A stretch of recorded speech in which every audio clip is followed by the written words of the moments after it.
we probably didn't go wide enough. We got caught between two methods, it felt. So we were a little bit all over the place. Our depth has been very good up to this point. It's been one of the positives of our campaign. But under pressure today, I think we got a bit confused with the long boundaries and the pace of the wicket and trying to find the right technique. And we ended up in between where we would neither wide or neither straight. So that allows hitters to hit. Even the next one is CSK's batting order hasn't looked very settled through the tournament.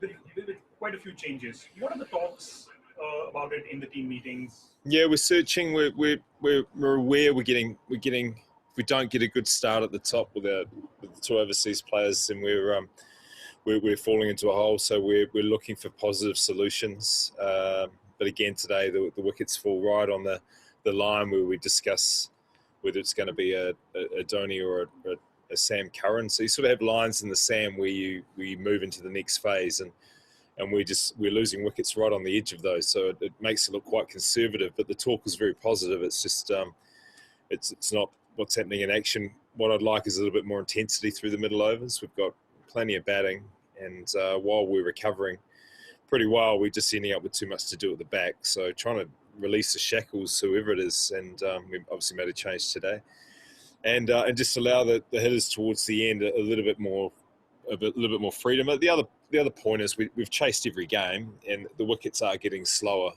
We've seen a number of games, even the one at Abu Dhabi. It's not easy once you lose wickets. You tend to get on a bit of a roll, and it's hard to get started. So there is an aspect of that we have to consider. But I'd love to see more intent, and even in our decision making, maybe we just got to throw it in a little bit earlier. So that'll certainly be up for discussion as we get pretty close to the situation we find ourselves in. So the next one is Raidu and Jagadisan got some runs today. Shane Watson and Faf also have been in the runs over the last couple of days. However, things are sort of not fitting into place. You've answered some of that. Yeah. But how big of a concern is this? Well, it's one of concerns we have. We have several. And we're working through them. When it works, when you play well, usually one of your top 3 or 4 will get a substantial score. Virat Kohli today. If you look at most teams that win, the top 3 or 4 will have a major run scorer. Unfortunately, we're just having games where that's just not working for us, and it's exposing a middle order that's lacking a little bit of confidence, and with the guys who play a little bit of experience. So we're searching also from a decision-making point of view, but as I say, through them, we're just going to play with more intent and use the resource that we've got. It's not that you can just keep swinging. There's some challenging bowling, but intent is what we're after.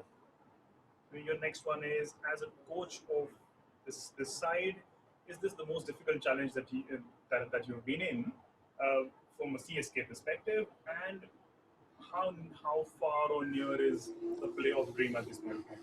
Well, it's getting further away if we keep playing like this. Yeah, it's good. It's a very good challenge, and without doubt, we've had a good run. But if you look at a couple of the factors, one is an ageing team, so bought for years 1 and 2. The leagues are getting a bit more tired, so we're working hard on that, and also the conditions.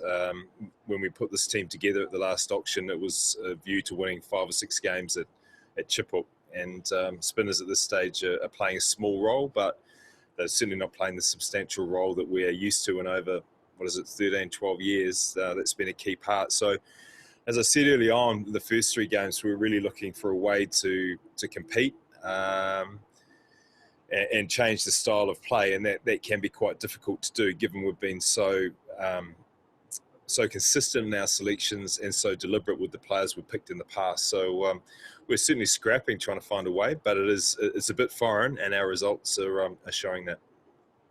Then lastly, Deepak Chahar was good again for you. What works for him in T20s, as he seems to pick up wickets and keeps the runs in check as well? Well, being uncomfortable is one thing. Last game wasn't so good, so what we work on is his consistency of preparation. He's a very skillful player, and mentally we're making sure that every day is better than the last. So today was a great response to a below par performance in the last game, and he responded beautifully. So his challenge again is to back that up, and that's the difference between someone who's got all the skills and is inconsistent, or a world-class player. So he's right on the edge of that type of sentence. Stephen, thank you so much for this, and all the best for the upcoming games. Thank you. Thank you.